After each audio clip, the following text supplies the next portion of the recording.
Hi, I'm Miki Tebeka. Here at Outdoor Labs, we created this series of short videos, each of them showing a cool feature of the Go language or one of the libraries. Enjoy!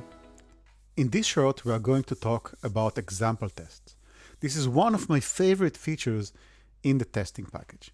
And example tests are for documentation, not for testing, but they are really helpful.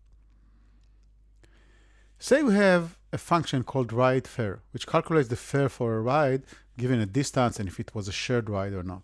So we start with the initial fare of $2.50, then add $1.50 per mile, and then a 10% discount if it's a shared ride. And we would like to document it. Now the problem with documentation is that sometimes we write documentation and then we change the code and then we forget to update the documentation.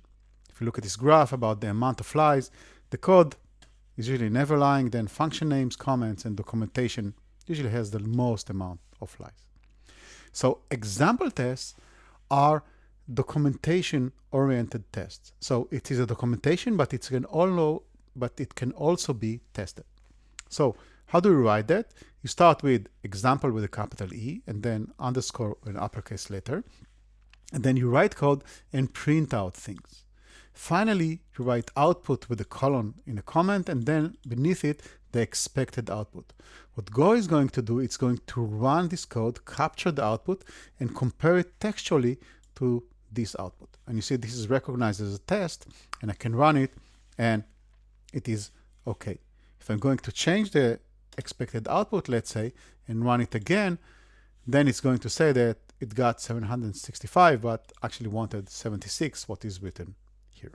So let's change it. So this is the mechanics. Now, one nice thing about that is that when you go to documentation of package, you can see these example tests in the package documentation. And actually, even more than that, you can even run it. It is sandbox and everything, but it is really nice for the user to see what's going on. Another thing I'm using example tests is for testing my API. So before I write code, I write several example tests. And because I'm using them with the underscore test package, I can have access only to the exported symbol, really using it very much like a user is using it. You see, I need to prefix the package name before I'm calling rideshare. And then I have an idea when I write code, does the API make sense? Are the names okay and everything? And I'm playing around with that until I'm feeling fine that the examples look okay. And then I write the code. And then, of course, I start writing actual test with testing.t. So give example tests a try. I'm pretty sure you'll love them.